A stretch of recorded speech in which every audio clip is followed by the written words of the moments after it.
Ya, bisa dimulai Hanifah Intan.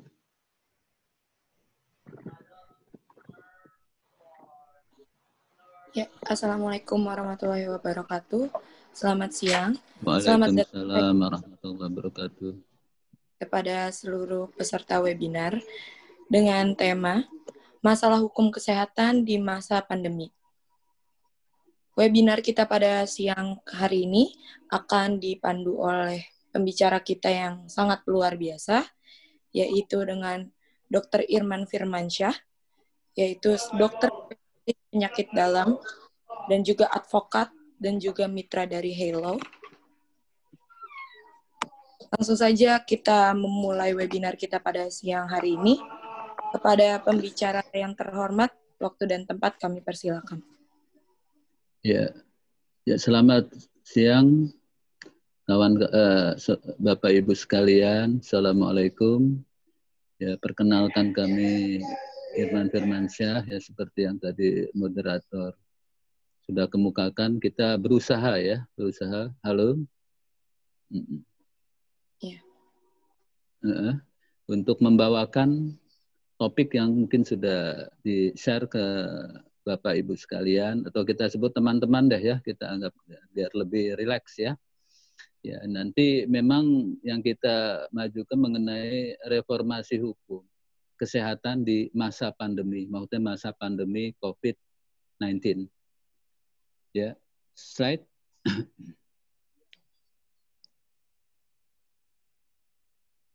Slide, Mbak. Halo. Ya. Seperti yang mungkin teman-teman sudah ketahui kita semua ya, bahwa sekitar tanggal 11 Maret itu WHO sudah mengumumkan ya bahwa virus corona sudah menjadi pandemi global. Yang pada tanggal 11 Maret itu pada tahun 2020 diumumkan sendiri oleh Dirjen WHO, yaitu Mr. Tedros Adhanom. Respon dari pemerintah ya semenjak ditemukannya kasus yang mungkin teman-teman sudah tahu, kasus klaster Bogor ya. Ada kasus itu sudah timbul berbagai macam aturan dan kebijakan terkait dalam penanganan dan pencegahan penyebaran wabah pandemi COVID-19. Tentu berbagai aturan dan kebijakan muncul satu persatu yang menimbulkan persepsi seolah-olah regulasi itu bermunculan dengan masing-masing tujuan masing-masing. Ya, slide.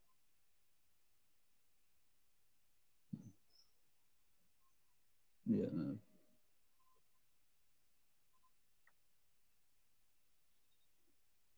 Ya, makasih. Sebelumnya Mbak, maaf. Sebelumnya Mbak, ya. Kita tahu teman-teman ya bahwa penyebaran COVID-19 memang sangat cepat, kawan-kawan ya. Kalau kita lihat terakhir saja pada tanggal 2 Agustus 2020 sudah 216 negara dengan terkonfirmasi lebih dari 17 juta orang yang terkena COVID dan yang meninggal lebih hampir 700.000 orang. Di Indonesia sendiri kita update dari Badan Resmi, itu yang positif sudah 144.945 dengan yang sembuh 980.657 dan meninggal 6.346 orang. Ya. Slide.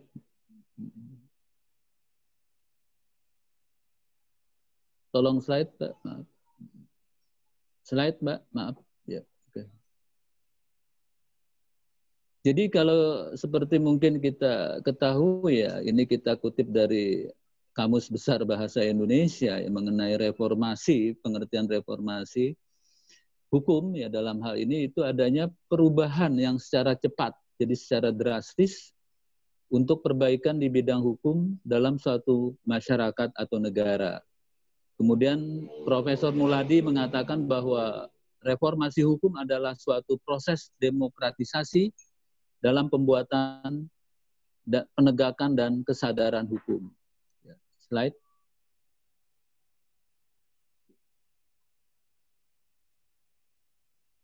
Sebetulnya seperti yang mungkin kawan-kawan sudah ketahui ya, walaupun kita dinyatakan satu sebagai pandemi, kita sudah punya landasan hukum. Mungkin teman-teman juga sudah tahu itu seperti Undang-Undang Nomor 4 tahun 1984 tentang wabah penyakit menular.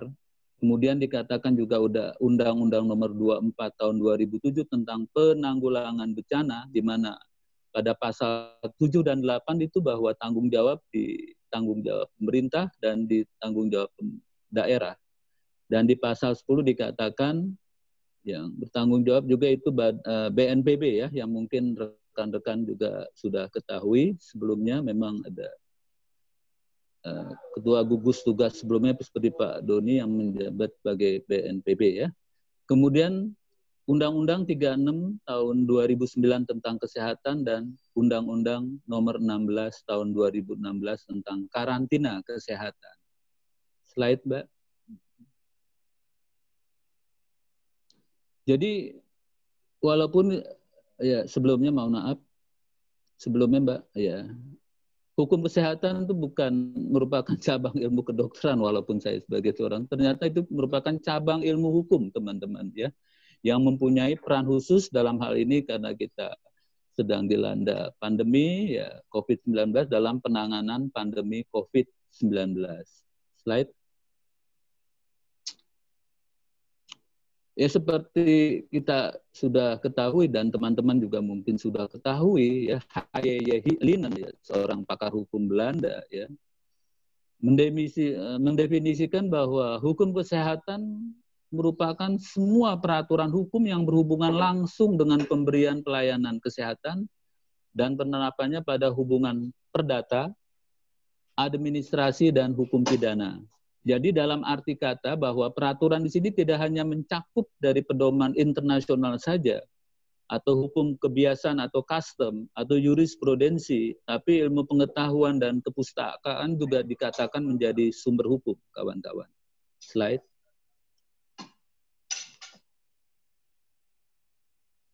Slide, Pak.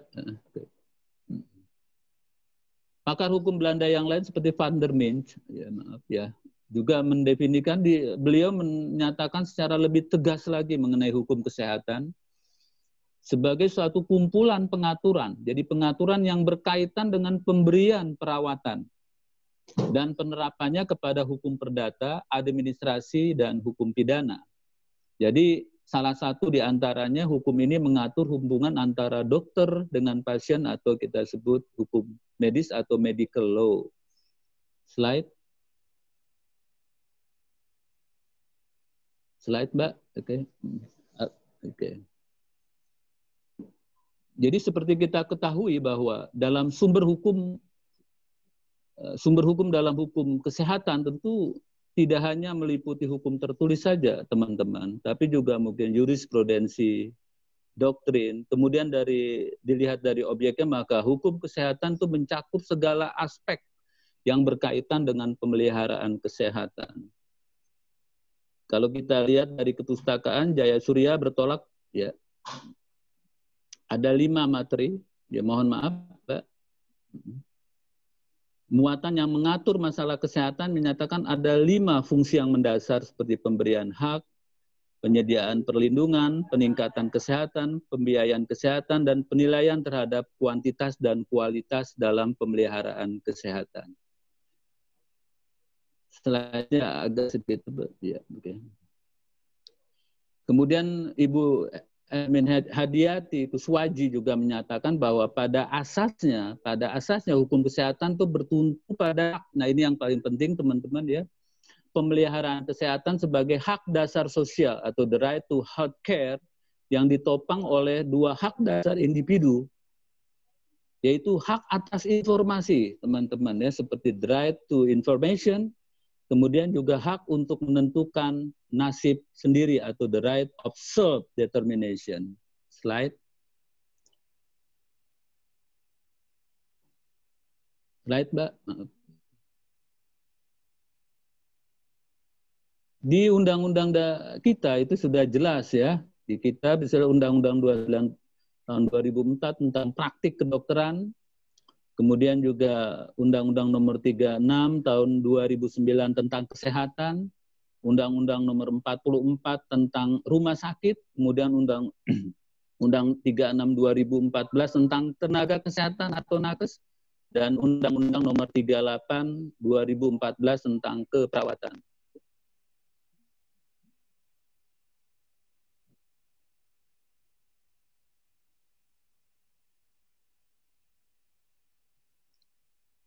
Seperti teman-teman sudah ketahui, ya, ternyata lingkup dari hukum kesehatan itu cukup luas, kawan-kawan, teman-teman sekalian, ya. Jadi tidak hanya medical law atau hukum medis, di sini ada nursing law, kemudian atau hukum keperawatan, hospital law, hukum rumah sakit, pencemaran lingkungan, kemudian juga mungkin hal-hal tenaga kesehatan yang berhubungan dengan X-ray, slide, Mbak, slide.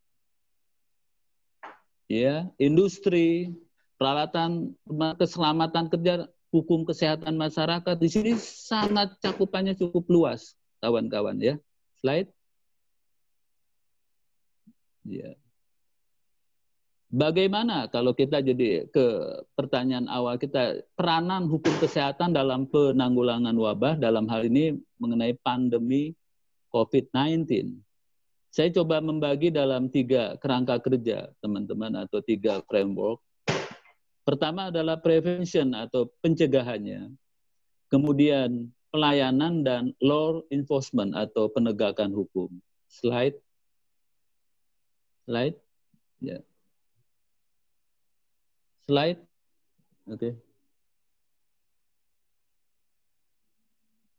Semenjak ya dikatakan kita memang ada wabah, sebetulnya undang-undang karantina, ya penanggulangan itu sudah ada, teman-teman. Kalau kita lakukan pencegahan dalam hal ini pemerintah, yang mulai dari airport, penerbangan, pelabuhan, pos lintas batas itu dijaga dengan tujuan agar kita yakini bahwa virus itu kan dari luar, ya, agar jangan masuk ke Indonesia, walaupun dalam kenyataannya itu sudah masuk. Undang-undang kita sebelumnya sudah ada, kawan-kawan, ya.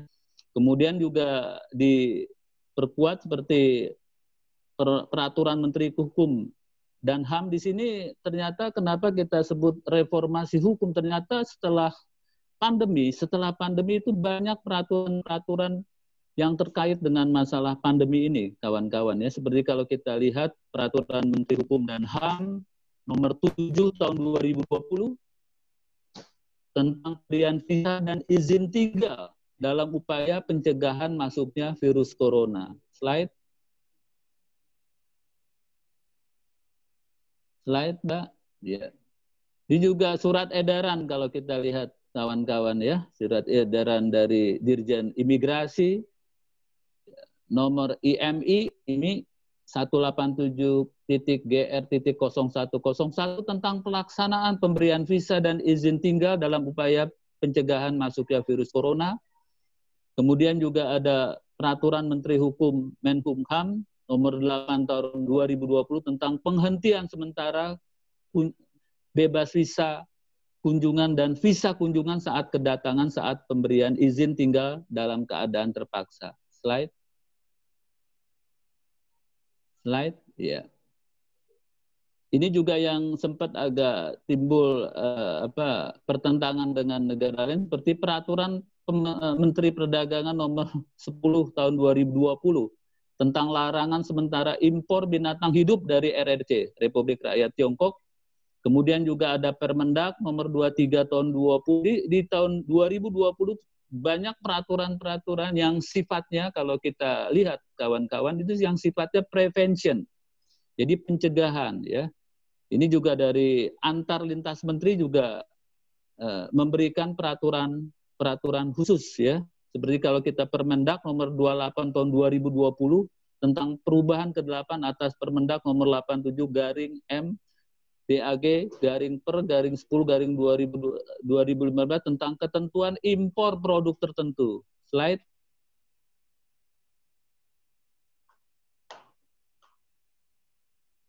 Seperti mungkin kawan-kawan juga sudah tahu, ya, dan sudah familiar dengan istilah PSBB, ya. Di pencegahan di dalam negeri banyak aturan-aturan, nanti kita lihat ada PP 21 nomor tahun 2020, ya. itu ya mengenai PSBB. Di sini mengenai kebijakan physical distancing yang mungkin kawan-kawan sudah tahu. Work from home, jadi kerja dari rumah ya, walaupun secara bertahap sudah mulai agak pengurangan. Kemudian kebijakan belajar rumah, school from home, itu adalah upaya-upaya semua yang dilakukan itu adalah upaya-upaya untuk pencegahan ya. Kemudian peraturan yang terkait itu banyak sekali teman-teman ya. Kalau kita lihat di tahun 2020 ini memang betul-betul ada satu reformasi dari perundang-undangan yang dibuat. Ya kalau kita lihat ya teman-teman seperti surat edaran Menteri Keuangan SE/MK/2020 tahun 2020 tentang panduan tindak lanjut terkait penyebaran virus corona di lingkungan kementerian. Kemudian juga di surat edaran dari Sekretaris Jenderal Mahkamah Konstitusi kawan-kawan ya seperti nomor 11 tahun 2020 tentang upaya pencegahan COVID-19 di lingkungan MK Mahkamah Konstitusi. Kemudian Menteri Pendidikan, ada mengeluarkan surat edaran juga Menteri Pendidikan dan Kebudayaan nomor 3 tahun 2020 tentang pencegahan COVID-19 pada satuan pendidikan. Jadi kalau kita lihat memang banyak peraturan-peraturan yang timbul pada saat masa pandemi ini kawan-kawan ya.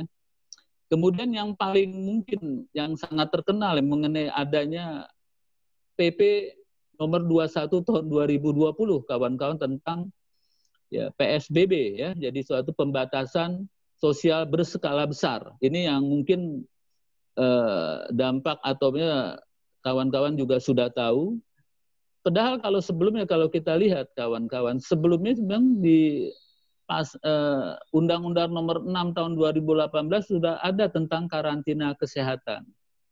Kemudian ada peraturan yang menjelaskan seperti Permenkes mengenai PSBB itu nomor 9 tahun 2020 tentang pedoman PSBB, di mana PSBB atau pembatasan kegiatan tertentu penduduk dalam suatu wilayah yang diduga terinfeksi coronavirus 2019 atau COVID-19 sedemikian rupa untuk mencegah kemungkinan penyebaran coronavirus disease 2019 atau kita sebut COVID-19 kawan-kawan. Jadi COVID-19 itu merupakan singkatan ya. Kalau kita lihat alurnya ya bahwa sebetulnya Menkes yang berwenang menetapkan pelaksanaan PSBB, yang menetapkan lebih lanjut rincian terkait tentang pelaksanaan PSBB. Pedoman ini secara khusus mengatur kriteria pengusulan dan prosedur untuk penetapan PSBB serta pelaksanaan, pencatatan, pelaporan, pembinaan lengkap itu diatur ya. Kemudian juga surat edaran terkait seperti SE Menkes nomor HK 02.02 Menkes ya tahun 2020, mohon maaf nih agak sih, tentang isolasi mandiri dan penanganan COVID. Kemudian juga di Menpan juga ada buat di aturan, di surat edaran Menteri Pendayagunaan Aparatur Negara dan Reformasi Birokrasi nomor 19 tahun 2020 tentang penyesuaian sistem aparatur sipil negara ASN dalam upaya pencegahan penyebaran COVID-19. Slide, Mbak. Ya.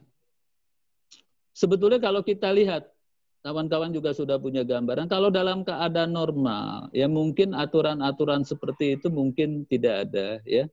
Kalau kita lihat bahwa pelayanan kesehatan, ya terutama pada nakes atau tenaga kesehatan yang bekerja pada institusi kesehatan, tentu undang-undang yang berlakunya adalah Undang-Undang Praktik Kedokteran, ya nomor 29 tahun 2004, ada Undang-Undang Kesehatan 36 2009, Undang-Undang Rumah Sakit nomor 44 tahun 2009 yang mencakup tentu ya kawan-kawan sudah mengenai surat tanda registrasi, surat izin praktek, ya persetujuan tindakan kedokteran atau kita sebut informed consent, kemudian juga standar prosedur operasional, SOP atau SPO, kode etik, dan dokumen-dokumen medik itu sudah ada di hospital by law.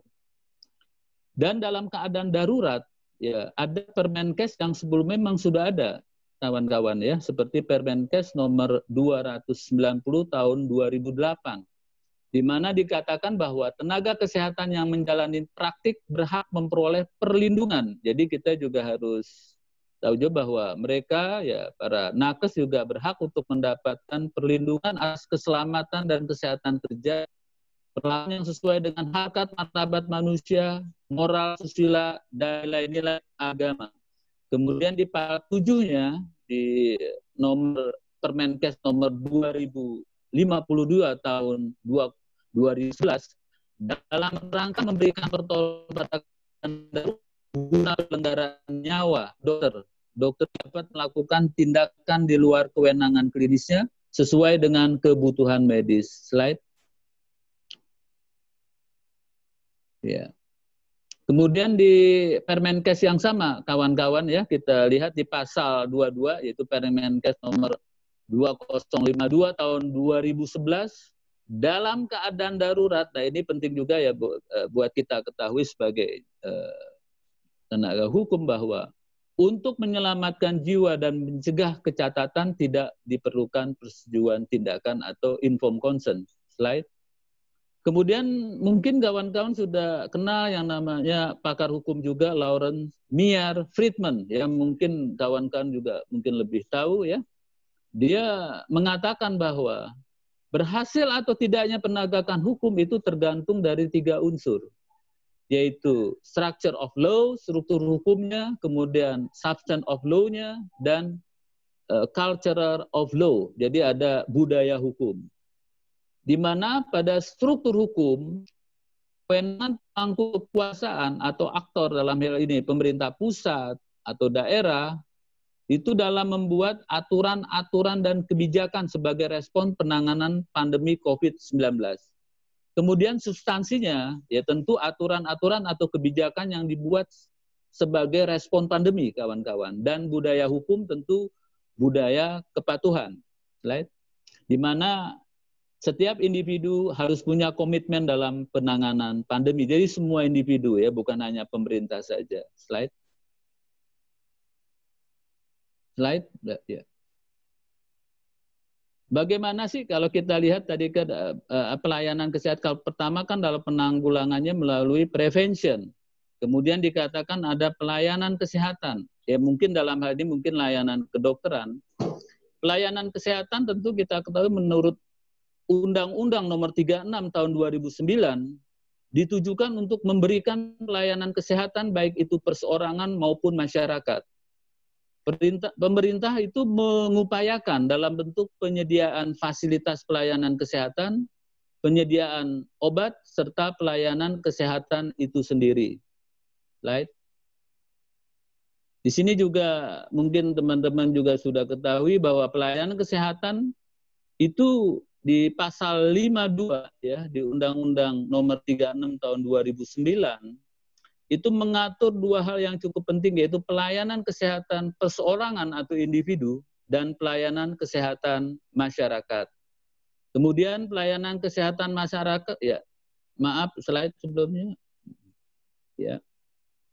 Ditujukan untuk memelihara. Nah, sekali lagi untuk memelihara dan meningkatkan promotif kesehatan serta mencegah prevention pada sekelompok atau dan masyarakat sebagaimana pada Undang-Undang 36 tahun 2009.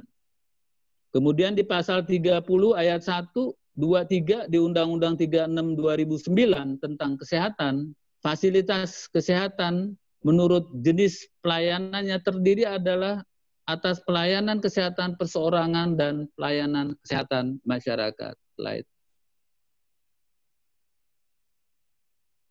Nah ini yang cukup penting kawan-kawan, bahwa gabungan kedua hak pasien, yaitu hak untuk menerima informasi dan hak untuk memberikan persetujuan, itu yang dikenal sebagai informed consent, intinya bahwa pasien memberikan persetujuan terhadap suatu tindakan medik terhadap dirinya setelah mendapat informasi yang jelas dari pemberi pelayanan kesehatan.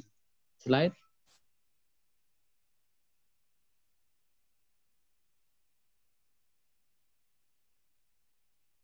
Di mana PTK atau informed consent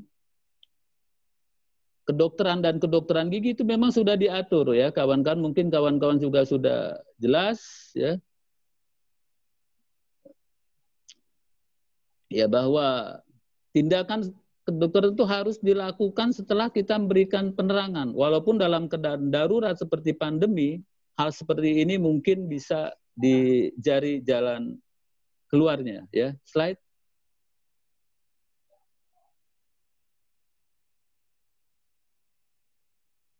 Ya, ini sih cuma teoritik bahwa hubungan hukum dengan penyelenggaraan kesehatan memang sangat luas. Kita tahu bahwa dokter itu mungkin teman-teman juga sudah tahu namanya in-spanning verbal-medis ya, upaya ikhtiar, upaya medis ya yang dilakukan ya berikhtiar untuk melakukan suatu pelayanan kesehatan. Di mana menurut Pemalawati ada asas legalitas dan keseimbangan, tepat waktu, itikat baik. Nah, itikat baik ini sangat penting. Kemudian juga pakar hukum seperti Munir Fuadi juga azas keseimbangan antara kedua belah pihak, tepat waktu dan azas itikat baik. Slide. Kemudian berdasarkan Undang-Undang Praktek Kedokteran tahun 2009, nomor 29 tahun 2004 tentang praktik kedokteran, dengan berlakunya Undang-Undang Praktik Kedokteran juga mencantumkan asas-asas penyelenggaraan. Di sini kita juga diminta atau dituntut bahwa para dokter itu harus menyelenggarakan asas-asas penyelenggaraan kesehatan seperti azas keilmiahan, mereka harus senantiasa menimba ilmu, azas manfaat, keadilan, kemanusiaan, keseimbangan, dan perlindungan terhadap keselamatan pasien. Slide.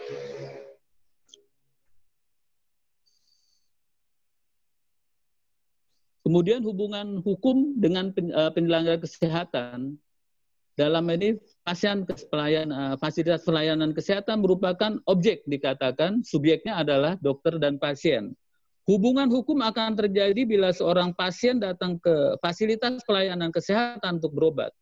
Hubungan hukum antara dokter, pasien, dan fasilitas kesehatan itu berbentuk perikatan, in-spanning verbal-medis, untuk berbuat sesuatu yang dikenal sebagai pelayanan kesehatan, di mana pasien adalah pihak penerima jasa pelayanan dan dokter serta fasilitas pelayanan kesehatan adalah pihak-pihak yang memberi pelayanan kesehatan. Hubungan hukum itu adalah ikatan jadi antara subjek hukum dengan subjek hukum, di mana hubungan hukum ini selalu meletakkan hak dan kewajiban secara timbal balik. Jadi secara timbal balik itu hal yang sangat penting ya. Dokter juga harus tahu hak dan kewajibannya, demikian pula dengan pasien. Slide.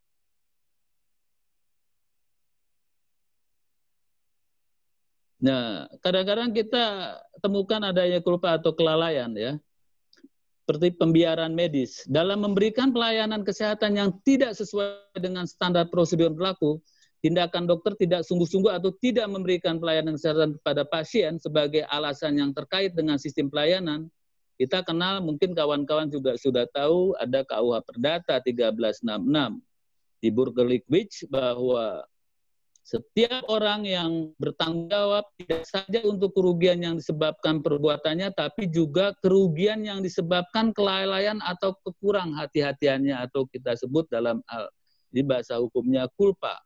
Kemudian di KUHP pasal 304 KUHP sengaja menempatkan atau membiarkan seseorang dalam keadaan sengsara, padahal menurut hukum yang berlaku baginya dia wajib memberikan kehidupan, perawatan, dan pemeliharaan, maka orang itu disebut yang melakukan perbuatan tindak pidana. Kemudian juga Undang-Undang Nomor 36 Tahun 2009 tentang kesehatan, bahwa ketentuan pidana ini yang tidak secara jelas mengatur tentang tindak pidana kesehatan dalam pasal 190 menyebutkan bahwa pimpinan fasilitas pelayanan kesehatan dan atau tenaga kesehatan yang melakukan praktek atau pekerjaan pada fasilitas pelayanan kesehatan yang dengan sengaja tidak memberikan pertolongan pertama terhadap pasien yang dalam keadaan gawat darurat sebagaimana yang dimaksud dalam pasal 32 dan pasal 85 dipidana dengan penjara paling lama 2 tahun dan denda paling banyak 200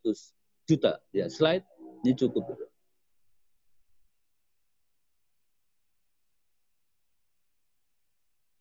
Slide, ya. Ya.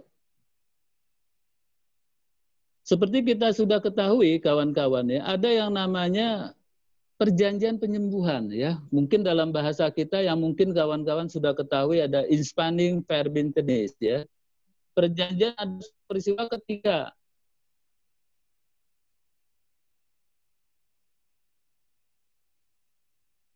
para pihak saling berjanji untuk melakukan perbuatan tertentu. Menurut seperti perjanjian adalah peristiwa ketika seorang atau lebih berjanji melaksanakan perjanjian atau saling berjanji untuk melaksanakan suatu hal. Kemudian perjanjian menurut pasal 1313 KUH Perdata, serta syarat sahnya suatu perjanjian dalam pasal 1320 yang mungkin kawan-kawan juga sudah tahu, dapat diambil pengertian bahwa perjanjian merupakan perbuatan hukum yang menimbulkan ikatan antara satu pihak dengan pihak yang lain. Slide.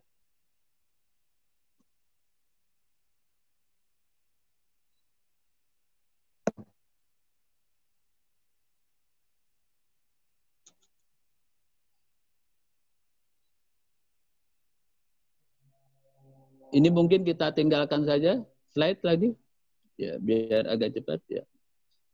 Pada prinsipnya kawan-kawan ya, nanti kita bisa diskusikan, kita saling sharing ya, bahwa hukum kesehatan ternyata kumpulan hukum yang sangat luas kawan-kawan ya. Tidak hanya medical law, tapi ada nurse law, kemudian juga dikatakan ada yang berhubungan dengan lingkungan, kemudian juga dikatakan dengan kesehatan masyarakat. Itu merupakan satu kumpulan peraturan yang dapat digunakan, dia bisa sebagai alat dalam penanganan pandemi COVID-19. Cuman memang sayangnya, ya kalau tadi kawan-kawan sudah lihat, bahwa memang banyak peraturan yang timbul ya baru setelah kejadian. Ya kalau kita lihat dari tahun 2020, balan-balan ada satu penelitian dikatakan oleh satu pakar hukum dari UGM, Ibu Herawati, itu mengatakan bahwa udah ada sekitar lebih dari 150 peraturan yang mungkin semuanya intinya terkadang saling tumpang tindih. Prinsip dasarnya kalau mungkin peraturan-peraturan itu saling bersinergi, itu memberikan suatu hal pelayanan kesehatan yang lebih baik. Tadi kita tahu bahwa hukum kesehatan itu yang diterapkan dapat dikelompokkan menjadi 3. Pencegahan bisa dilakukan pada saat kasus datang dari luar, atau mungkin ya kita lakukan seperti PSBB, kemudian dilakukan pelayanan yang disesuaikan pada saat ini kita sebut new era, di mana ya walaupun dalam keadaan new normal, mohon maaf ya, normal dalam kondisi atau ketentuan-ketentuan tertentu. Kemudian semua aspek ini dapat diterapkan secara beriringan pada setiap bidang pengaturannya. Kemudian sangat diperlukan teman-teman ya bahwa peran semua pihak, pemerintah, sektor swasta atau private sektor dan masyarakat.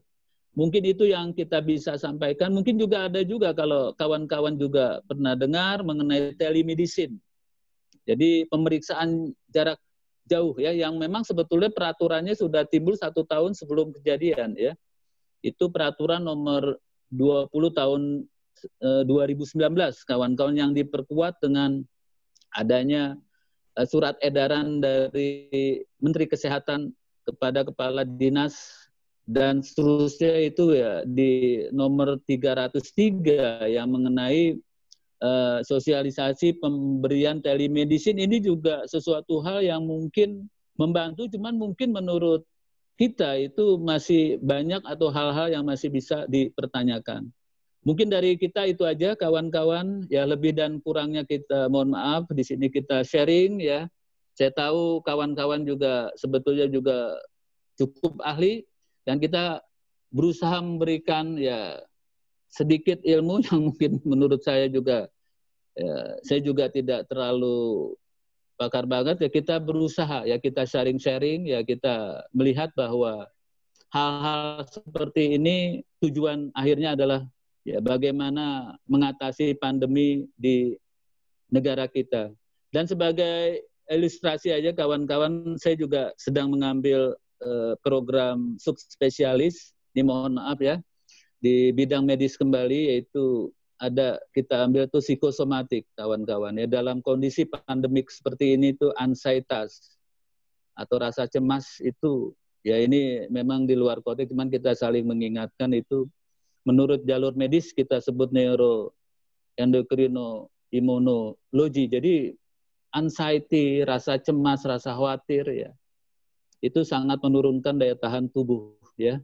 Ya mudah-mudahan apa yang kita kemukakan ya bisa bermanfaat dan kita sharing kawan-kawan, sekali lagi bukan saya merasa lebih pengetahuannya, kita sharing ya. Ya bagaimana hal-hal seperti ini bisa jauh lebih baik lagi. Kita kembalikan kepada moderator ya. Makasih. Ya, baik. Terima kasih dokter untuk materinya yang sangat luar biasa, yang sangat padat juga pada siang hari ini. Untuk para peserta sekalian yang ingin bertanya, dipersilahkan. Langsung aja boleh kali Mbak, kalau emang ada. Ini ada pertanyaan dokter. Bagaimana tanggung jawab rumah sakit terkait penolakan pasien akibat keterbatasan alat atau sarana dan prasarana? Apakah rumah sakit berhak menolak pasien apabila memang tidak ada peralatan? Kalau memang harus terpaksa menolak karena tidak ada alat, apa yang harus dilakukan pihak rumah sakit terkait keselamatan pasien tersebut? Terima kasih. Pertanyaannya dari Juan. Ya. Kita langsung jawab ya, dan posisi saya terus terang saya walaupun sebagai dokter kita di tengah ya. Peranan rumah sakit itu cukup luas kawan-kawan ya. Kalau kita lihat tadi memang sangat miris ya bahwa kejadian misalnya rumah sakit menolak riset. Memang kalau kita ketahui kawan-kawan, ya ini juga perlu kawan-kawan ketahui, memang rumah sakit itu berjenjang. Ya. Sekali lagi rumah sakit itu berjenjang. Kalau kita lihat di undang-undang tentang rumah sakit ya 44/2009 kawan-kawan ya, di situ ada yang rumah sakit tertinggi ya, seperti mungkin rumah sakit rujukan nasional ya. Nanti kita bahas kenapa itu. Kemudian itu tipe A, kita katakan dalam hal ini mungkin RSCM, Rumah Sakit Sutomo, ya, Rumah Sakit di Makassar, ya. Kemudian ada rumah sakit tipe B.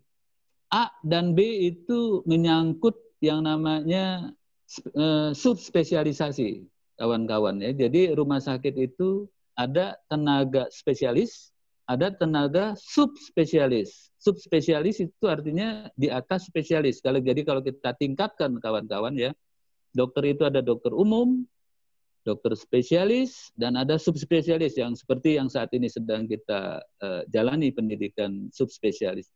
Jadi kalau tipe A itu luas, subspesialisnya luas. Kemudian dikatakan ada tipe B. Subspesialisnya terbatas, spesialisnya ada, terutama yang 4 besar. Kawan-kawan ya, seperti obgyn, obstetrik ginekologi, kemudian juga dikatakan internal medicine, penyakit dalam, ada juga bagian anak dan bagian bedah ya, ditambah dengan subspesialisasi yang terbatas. Kemudian ada juga yang tipe D, C maaf kawan-kawan ya, dia spesialisnya lengkap, cuman tidak ada subspesialis atau sangat jarang. Dan ada tipe D yang tipe khusus. Prinsip dasar bahwa rumah sakit itu tidak boleh menolak pasien. Ya, tanggung jawab rumah sakit itu harus ada. Cuman mungkin ya kita juga harus lihat case by case, kawan-kawan ya.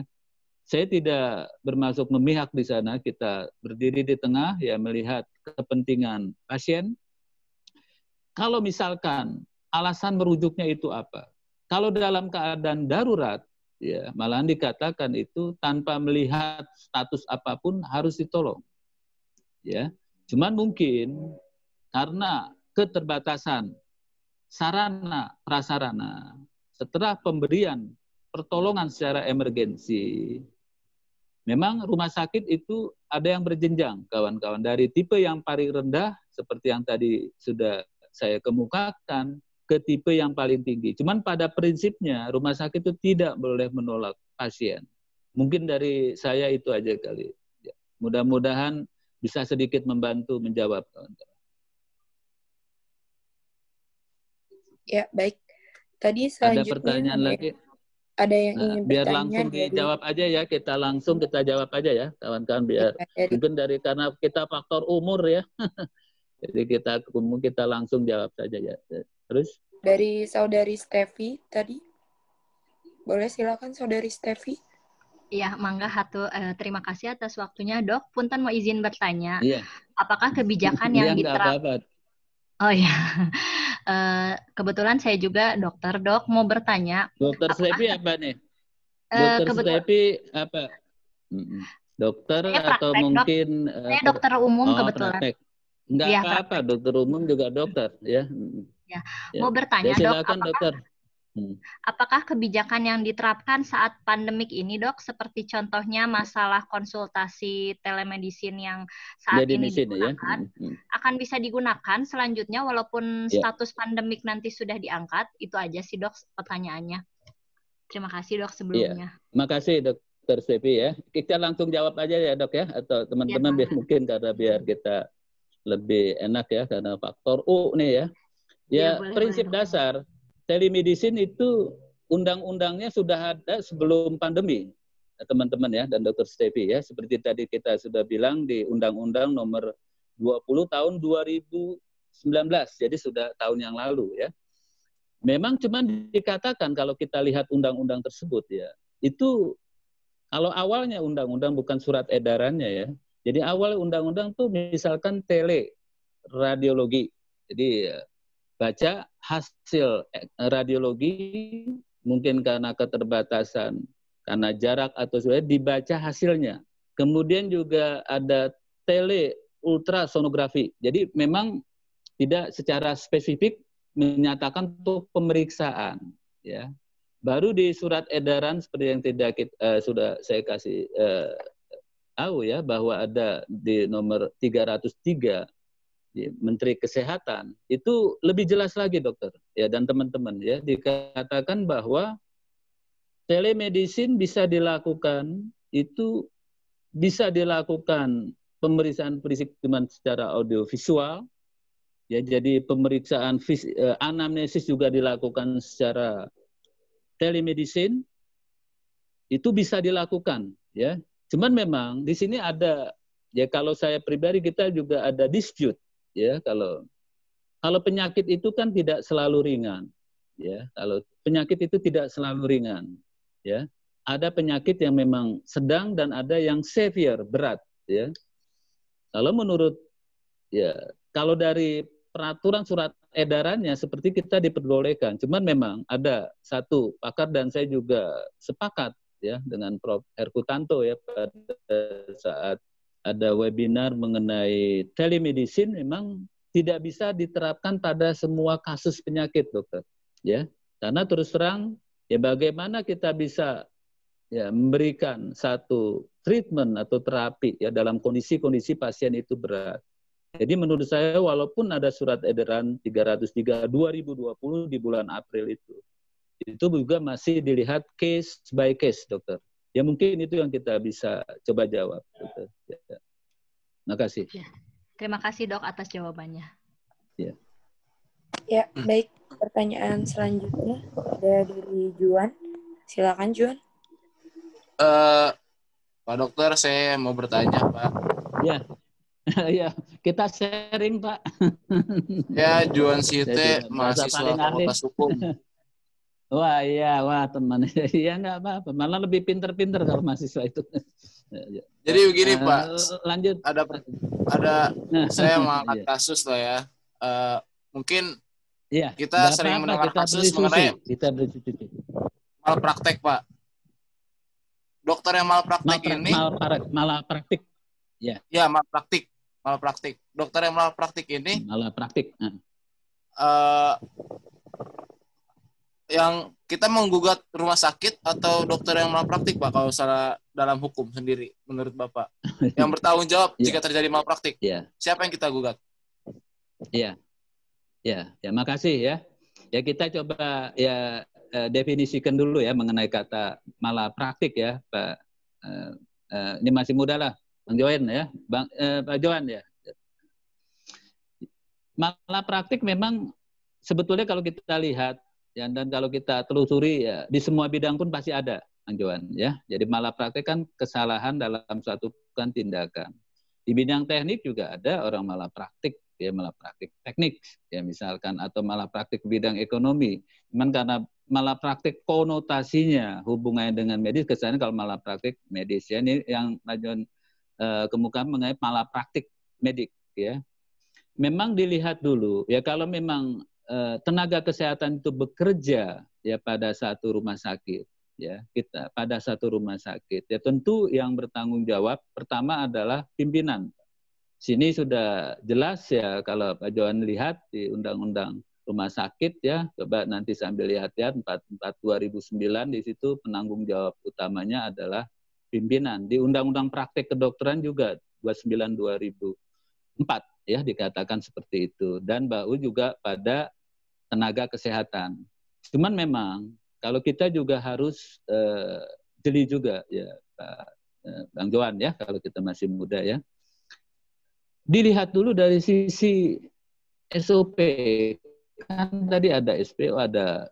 Pertama adalah ada nggak clinical privilege, kewenangan klinis ya, seperti mungkin ada tidak STR, kemudian SIP-nya ya secara administratif dilihat ya. Kemudian tindakan-tindakan yang dilakukan itu memang sesuai atau tidak. Ya kalau sesuai ya kita juga, sekali lagi saya berpendapat di tengah ya, karena kita tahu medis dan tahu hukum ya. Di tengah ya. Jadi kalau memang sesuai dengan prosedur tindakan medis ya itu kan tadi kita lihat satu perikatan ya, verbintenis, inspanning verbintenis ya, jadi ikatan berikhtiar. Jadi ada yang resultan seperti orang jual beli, tapi ada yang berikhtiar, berupaya. Jadi seperti itu. Ya, kalau misalkan tentu juga untuk menentukan malapraktik juga harus dilihat juga ya. Cuman pada prinsipnya kalau ya gugatan atau sebenarnya kan bisa dilakukan ya seperti itu ya. Pertama pada pimpinan kalau memang yang bersangkutan bekerja di rumah sakit, yang kedua ya pada yang bersangkutan, mungkin itu. Ya cuman mungkin menentukan malapraktik kan tidak semudah apa yang kita kira ya. Ya, terima kasih.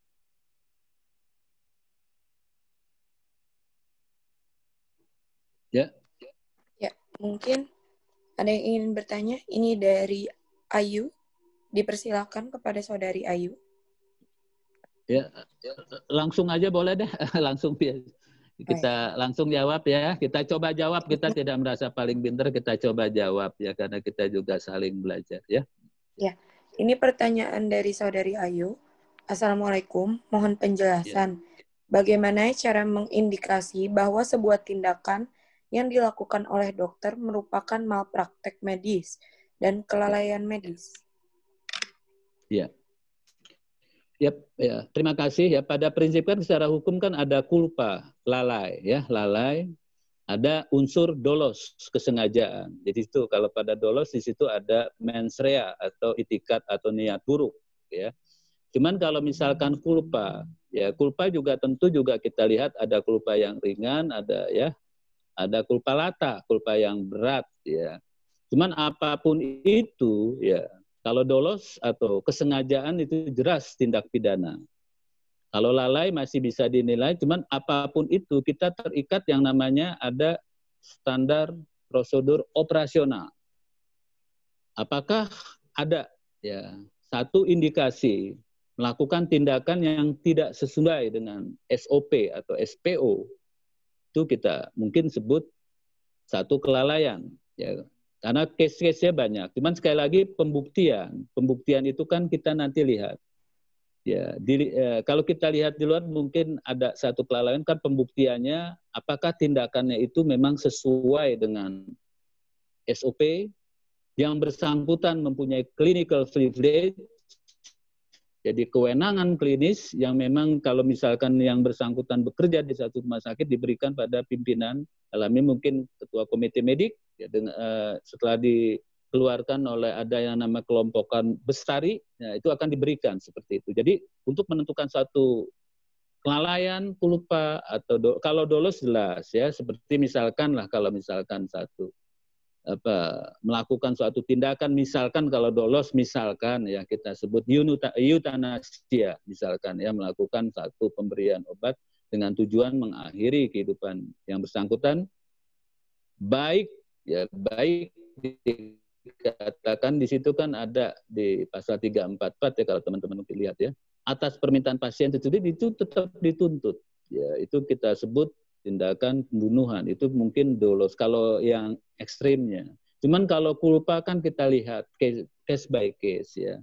Ya, cuman kelalaian itu juga ada kelalaian yang sangat berat. Ya, misalkan orang mungkin dioperasi ya yang paling ekstrim di sebelah kanan atau operasi sebelah kiri, itu kelalaian yang berat. Jadi semua nanti dilihat case by case, Pak, ya.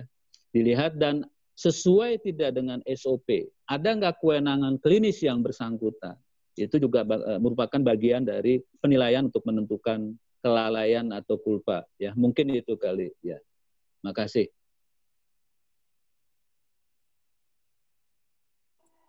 Ya, baik. Ya, kalau sudah tidak ada yang bertanya, mungkin sebelum kita tutup, dokter, ada kata penutup atau kesimpulan untuk disampaikan? Ya, makasih sekali lagi kawan-kawan ya, bukan bermaksud saya untuk menggurui, saya juga sedang belajar terus ya, kita minta diberi kesempatan untuk coba ya ibaratnya sharing, sama-sama sharing lah mengenai keilmuan, terutama karena ini mengenai hukum kesehatan yang memang saya rasa di masa pandemi itu sangat penting kawan-kawan ya. Ya nanti mungkin ya buat kawan-kawan ya nanti mungkin kita tahu bahwa hukum kesehatan itu tidak murni hanya medical law ternyata ya. Ternyata ada hukum-hukum lain yang saling berkaitan. Ya mudah-mudahan apa yang saya coba presentasikan memang bermanfaat terutama untuk diri saya dan teman-teman. Ya mungkin seperti itu aja, Mbak. Makasih. Ya, terima kasih banyak dokter atas penjelasan. Sama-sama. Makasih banyak ya penyelenggara dan teman-teman sekalian ya. Tetap semangat ya di masa pandemi ini seperti saya bilang. Pokoknya ada yang namanya itu jangan terlalu cemas karena cemas itu bisa nurunin daya tahan tubuh. Kita happy. Dengan happy bisa naikin daya tahan tubuh. Terima kasih. Terima kasih banyak dokter dan terima kasih banyak untuk para peserta webinar kita pada hari ini. Terima kasih, semoga ilmu yang kita dapat hari ini bisa menjadi ilmu yang bermanfaat bagi kita semua. Sama-sama, makasih banyak. Selamat siang. Assalamualaikum warahmatullahi wabarakatuh. Waalaikumsalam warahmatullahi wabarakatuh.